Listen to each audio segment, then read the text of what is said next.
I was just completely flabbergasted and disgusted that my tribe, whether that was my tribe being Republicans or my tribe being white Christians, had done that to the country.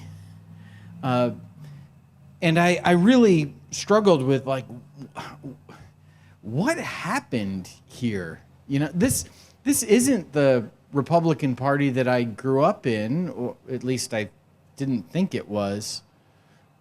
There were so many values, so many policies, so many things that I thought that we believed, that we advocated for, that seemed to just go out the window in a quest for power. I wonder, like, what happened? And in a lot of ways, I realized, the Republican Party changed in a lot of ways. There was certainly, we could go back and detail lots, like Dan's saying, there's always been a little poison in the well. Probably more than a little poison in the well. We could go back and critique a lot of that, but so much seemed to change in terms of trading kind of traditional values of character and integrity and, just consistency, all got traded for winning elections. Like, that was the most important thing. But maybe more significantly than the Republican Party changing is the reality that I changed a lot. Began to see the world so much differently than I had previously. Caring so much more about a just and generous society, culture, and wanting to live in that. Began to realize how tremendously important it is for us to be as increasingly inclusive as we possibly can be, caring about the humanity of other people, and seeking not just, what's in it for me and what's good for me, but what's good for everybody, the common good. And so, that question rolling around in my head of, like, what happened to the Republican Party led to this question of, like, okay, what am I supposed to do about this? And that led me to running for Congress, which is a crazy thing. Lauren knows this feeling where you you get up one day, it's a normal day, you do all the normal things, and you go to bed that night thinking, I might run for Congress. It's a bizarre thing, isn't it? It's crazy.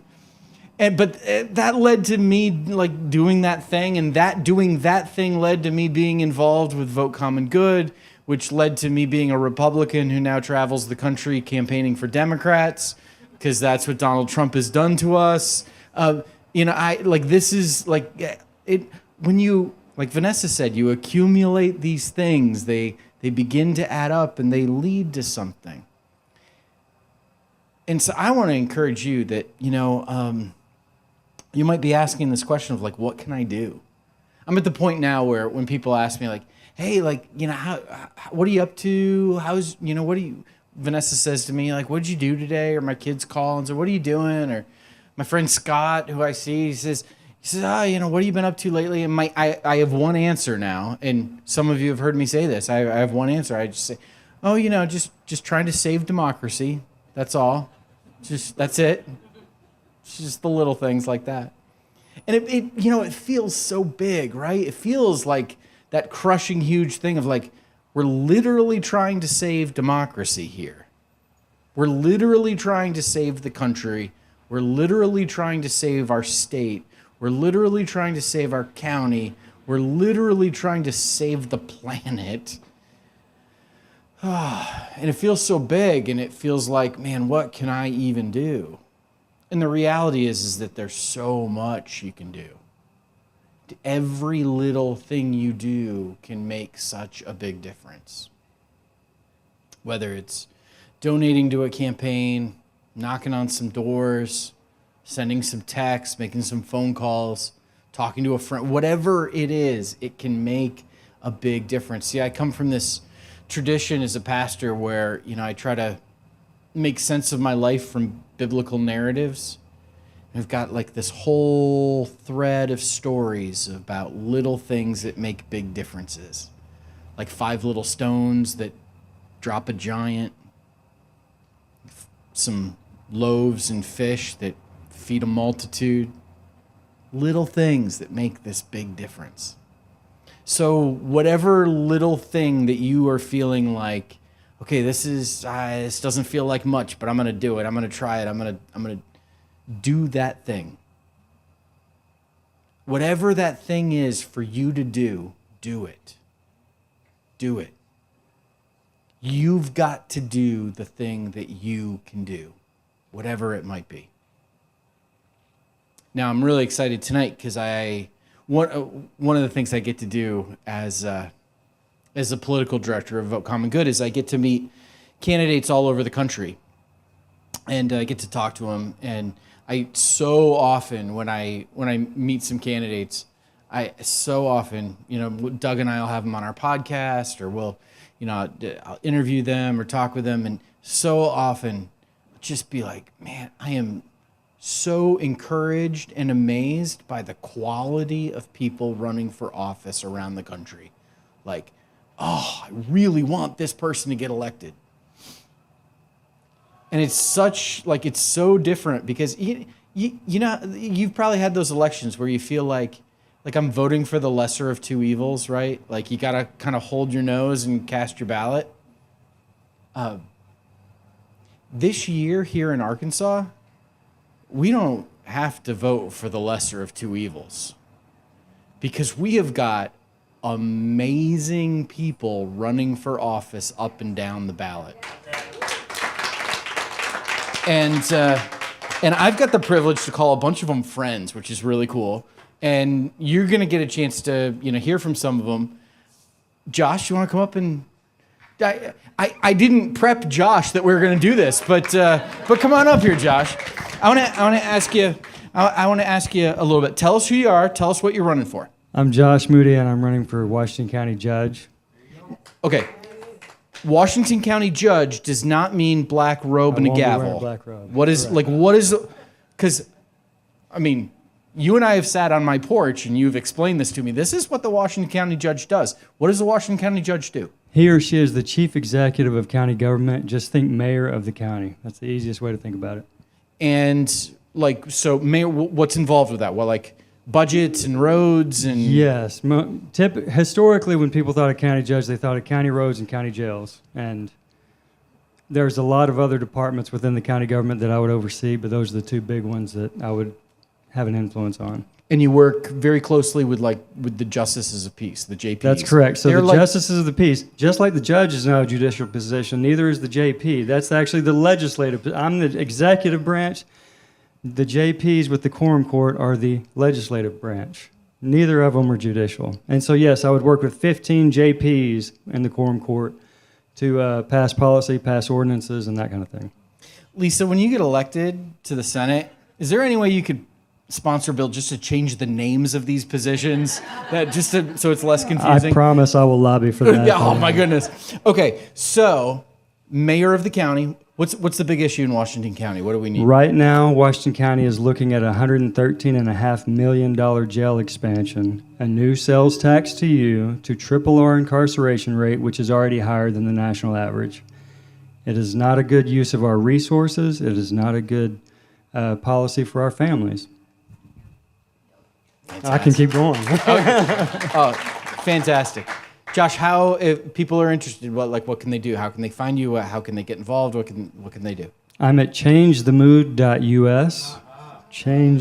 Is it on my? Yeah, changethemood.us. .us, right? Doug likes a good pun. Change the mood. You like it? Yep. Cheers. Yeah. And my cell phone number is 479-422-1818. I want to be accessible not only as a candidate, but as county judge.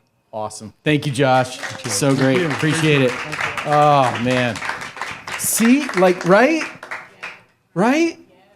Don't you feel like, okay, I could handle that guy being my county judge. You never knew you cared about who your county judge was, but you do now. Lisa Parks, come on up here. Here you go, Lisa. Thank you, sir. Lisa, tell us a little bit about yourself and what you're running for. So I'm Lisa Parks. I'm running for Arkansas State Senate in District 31, which is, we're standing in it. Yep. It covers Tawnytown, Springdale, a little bit of Johnson, a little bit of Elm Springs. I've lived in Tawnytown almost 18 years now. My husband, my daughter, my grandson, my kids, we live here. I am an attorney. I started out, well, I went to law school as a single mom with 3 kids. When I graduated, I was then a public defender for 17 years, and then I was a child welfare attorney for 5 years, which is actually how I met Kelly Kraut. That's awesome. Yeah. So can I? Yeah. I don't want to. People hear lawyer and they think, ugh. I know. We have enough lawyers. I know. Please don't hold it against me. But public defender. Yes. Child welfare. Yes. So the focus of your work has been justice, helping people in need. That's right, and advocacy. I like to think of kind of the overarching theme of my legal career is advocacy. And I think the legislature needs more advocates. I've spent my career being a voice for people that didn't have one a lot of times, whether it were people caught in the criminal justice system or whether it was kids caught in the child welfare system, or sometimes even parents in the child welfare system. I believe that over these years, advocacy has really become my strength, and I would like to carry that into the legislature. Yeah. Okay, Lisa, I think that the Arkansas State Legislature, to steal a phrase from Chris Jones, is an incubator for the worst ideas in America. I've heard a lot of his phrases. I haven't heard that one yet. That's a good one. Yes, it's from a little fundraising video that I thought, oh, that's good. Yeah, that's good. That's the truth, though. So much of the really dangerous stuff that's happening in the country, so much of the Christian nationalism that we talk about, where people of faith are taking that faith and imposing that morality on other people, is happening in state legislatures around the country, and it's happening here in Arkansas. And then those laws that get passed end up at the Supreme Court, and we've got like this. What good is it, if you gain the whole Supreme Court and lose your soul? Right. We've got a complicit Supreme Court that's willing to go along with it. What can you do to be like a brake, a brake pedal, slowing down this like really scary extremism we see coming out of Little Rock? So, Rob, that's a good question, and it kind of brings me back to this whole, you brought me into this kind of this group and taught me about it, and it really spoke to me when you reached out and said, look, we've got this group that's about common good. Please get involved. Please go and fill out the political love pledge. The Love in Politics Yes, pledge that I think all of you might have on your chair, by the way. Yes, love in politics. I mean, who doesn't love that, right? Oh, we could name names. True. I think they're the people you were just referring to. But, getting into this just mindset of, faith, hope, love. I read a lot of the information that you all have, and the part that you put on the website about love and the definition of that, and I think you all quoted 1 Corinthians, and so some of those things really spoke to me. And one of them is that love is kindness, and another one is that love is we don't dishonor each other. That is huge, because what's been happening is we've been dishonoring each other. And so that's why I think this organization is so important. I think that's why we need to get people in county judge positions, JP positions, lieutenant governor positions, state legislative positions that know that we have to not dishonor each other and not care for each other and not look out for each other. This isn't about Lisa Parks, Kelly Kraut, Josh Moody. This is about the common good and doing good for other people.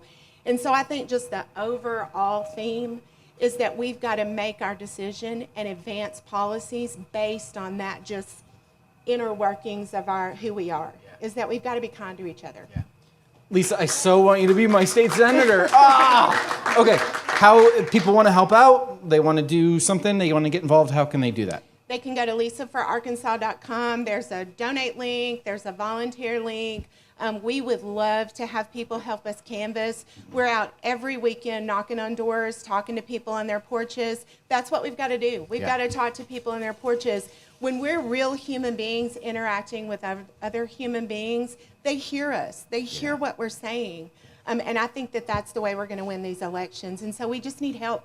We need help. We need, bodies, people to knock on doors and to talk to people and to hand out our literature. And so that's what we need. Yeah. Thank you, Yes, Lisa. thank you, Thank you so much.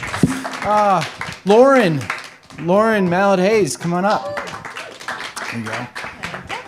Lauren, you're running for a position I'm a little bit familiar with, because I once did what you're trying to do, which is beat Steve Womack, which, again, please do it. Yes. Yeah.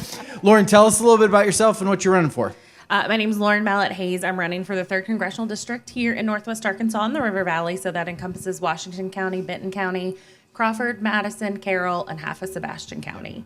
And let me just tell you, when I ran in 2018, it included Marion County, and I got a whole story, but about an event we did in Marion once. But so be glad that you don't have Marion County anymore.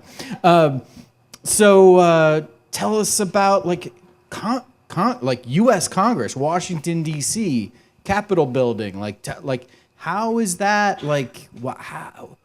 Where'd that come from? Yeah. Like, tell us about that day where you went to bed thinking, I might run for Congress. Yeah, that is kind of really how it went. But I am a speech language pathologist by day. I've been working at Washington Regional for the last going on 9 years.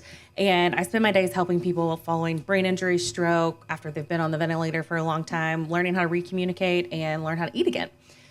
Being on the front lines during the pandemic, I had a very eye-opening experience about how torn apart our communities were becoming because of our leadership.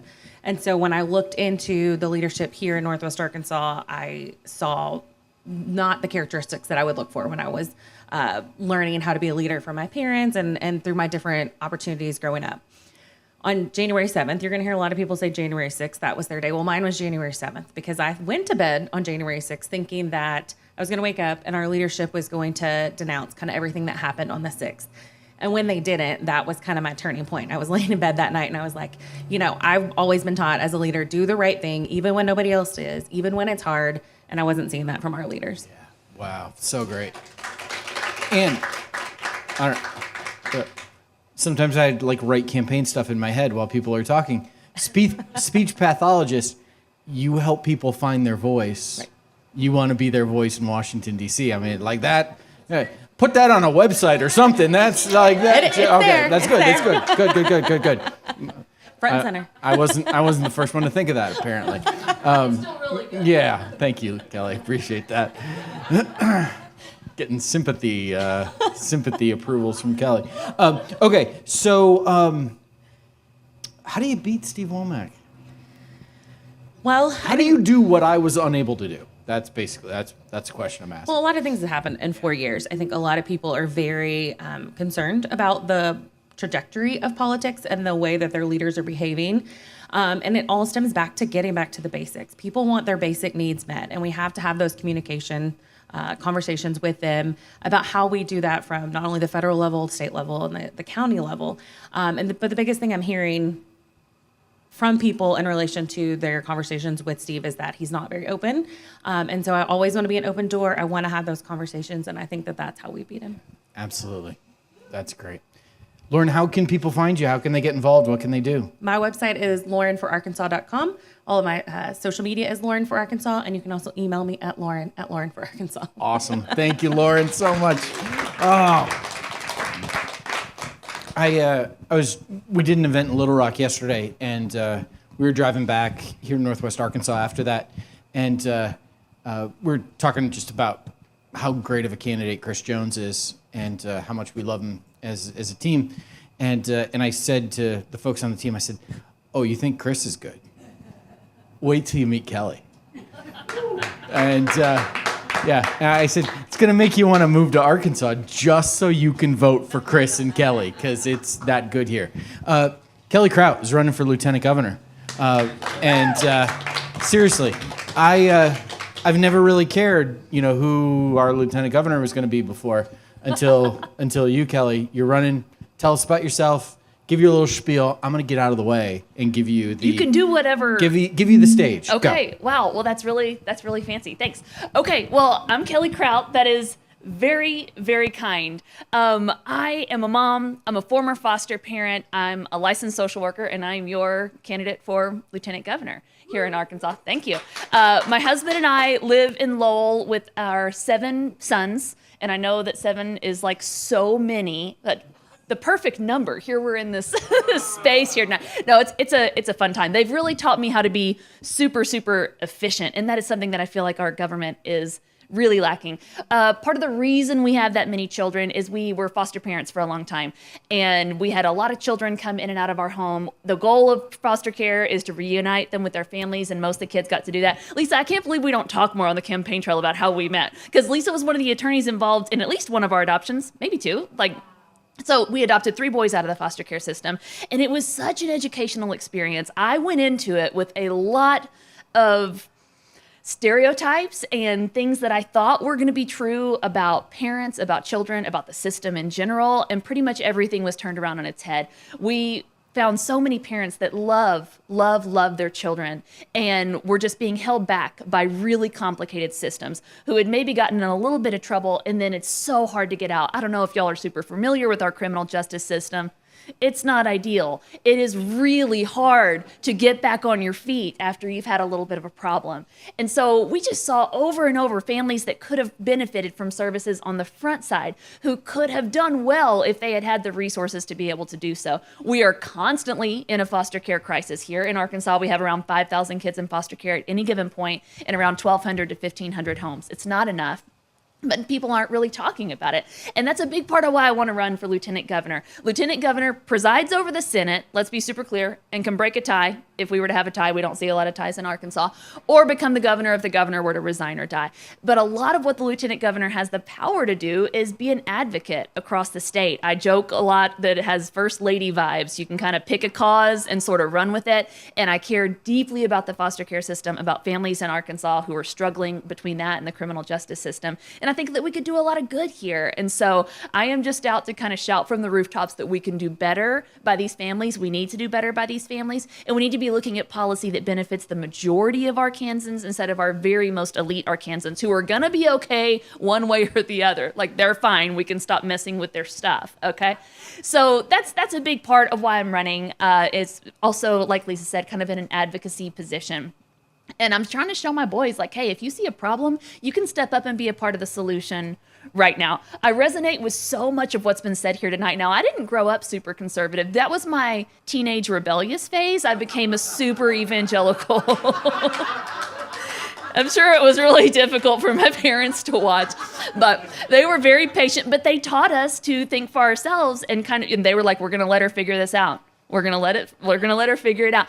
And I was living in a pretty small world for a long time with a very limited worldview. And it was as I got exposed to these families in the foster care system and got to be around people who were not like me that I realized, ooh, these policies that I was supporting were only protecting people like me, who had a lot of privilege, and not protecting the people who were struggling in our state. So I'm just going to spend the rest of my life advocating on behalf of people who need a little bit of help so that we can all do well. Because we all do well when we're all doing well, right?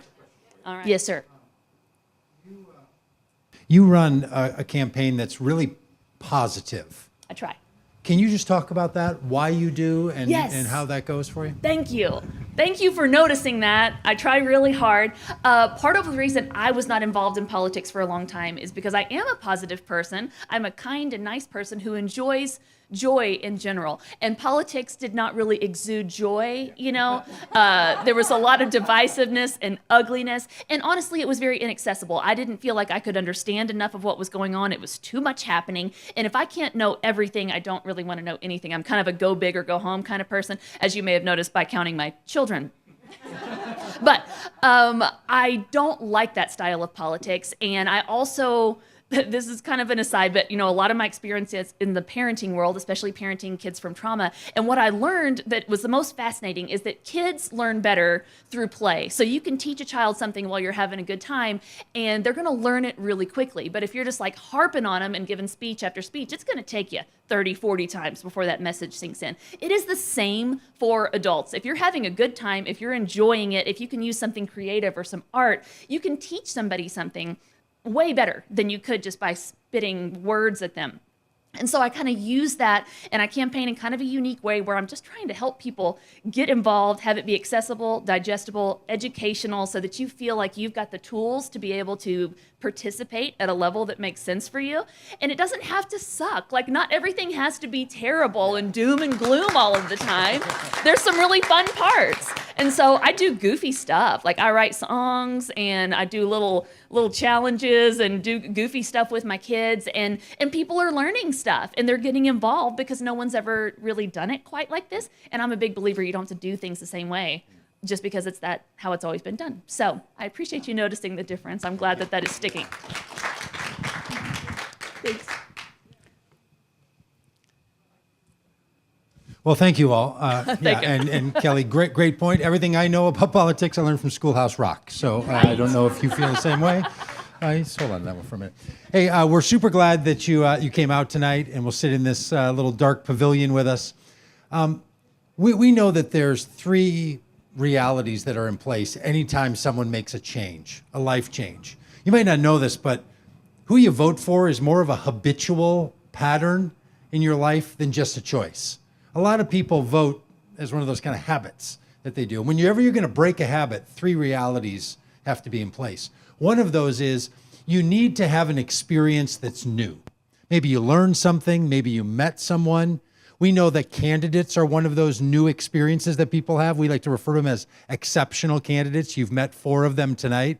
What we mean by exceptional is that a voter will say, well, I normally wouldn't vote for, in this case, a Democrat, but I would vote for that change the mood guy, or I would vote for Lauren.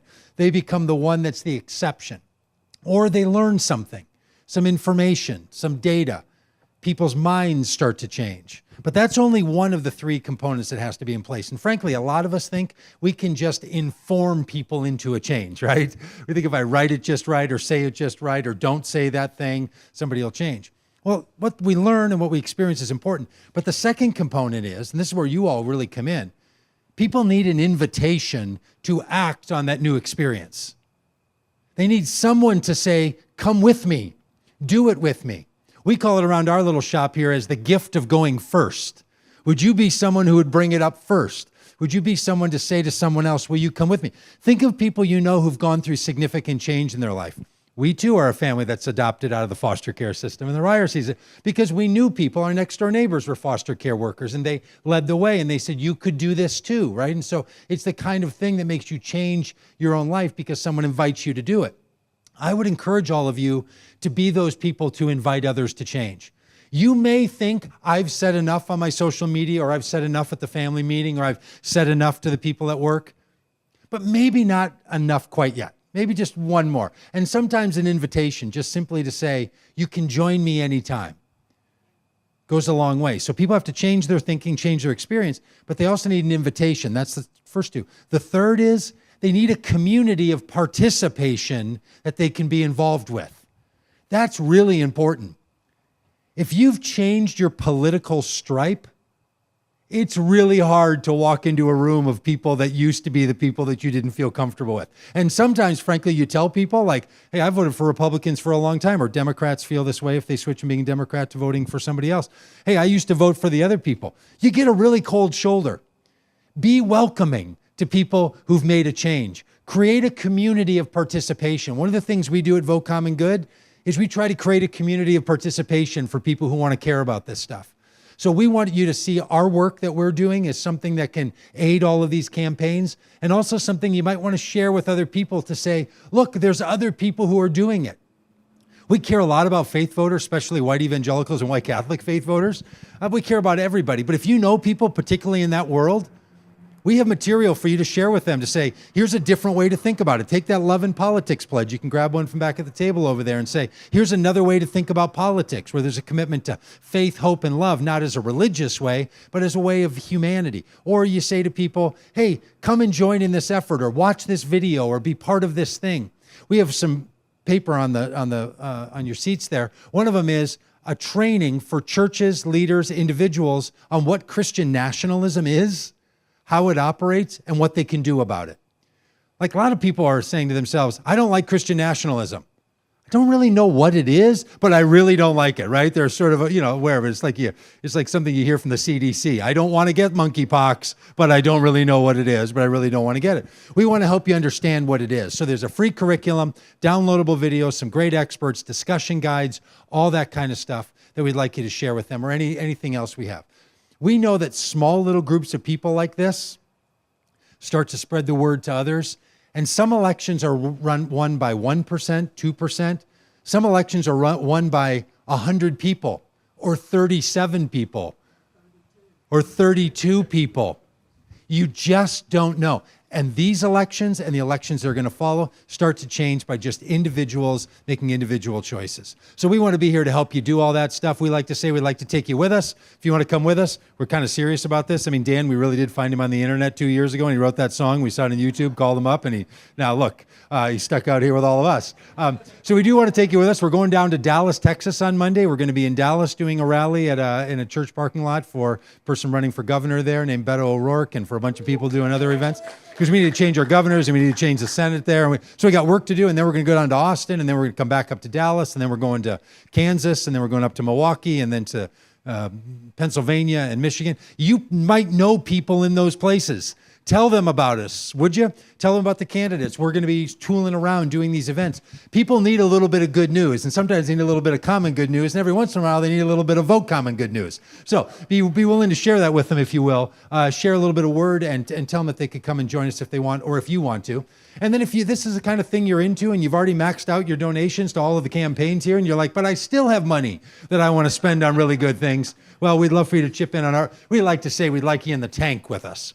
Because there's 4 things that get us around this country. You already know 3 of them: faith, hope, and love. You know what the 4th is? Diesel. Yeah, diesel gets us around the country. So we like to say, be in the tank with us if you want to make a contribution, or you know somebody who does, you know somebody who says, hey, I care about that stuff. I think we need to reach out to voters. I think we need to make sure no one gets left behind. As I said, I'm an evangelical pastor, and I'm not trying to help evangelicals to vote for Democrats for any reason other than I don't think we should leave 70 million people out of the Democratic voting pool.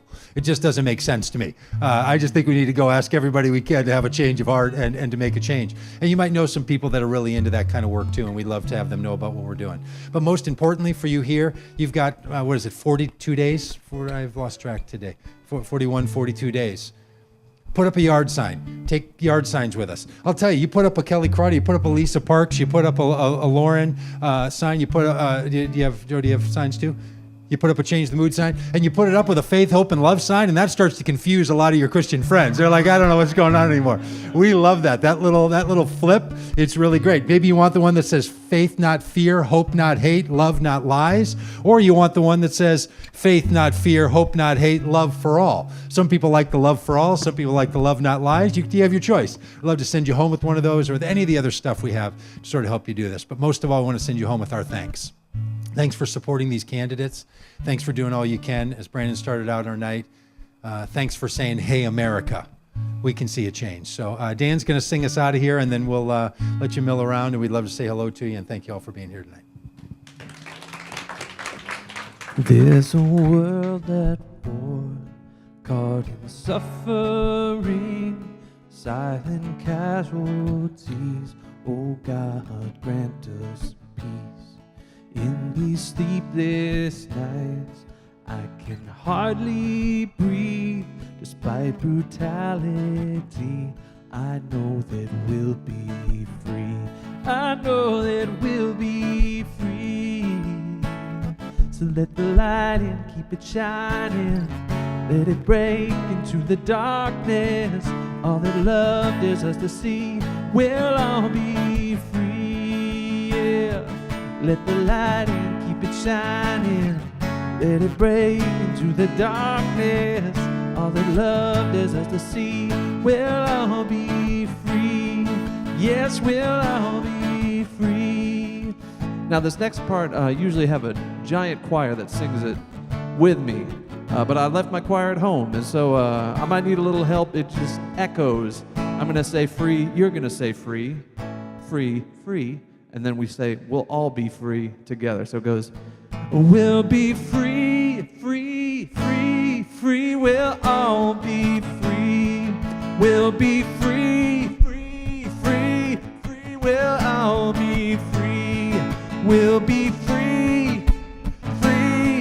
We'll all be one more, and we'll be free, free. We'll all be free, yeah.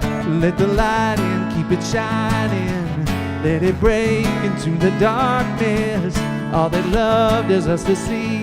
We'll all be free. Let the light in, let the light in, keep it shining. Let it break into the darkness. All they loved is us to see. We'll all be free. Yes, we'll all be free. Oh, we'll all be free. Thank you so much. Faith, hope, and love on Election Day. We'll see you soon.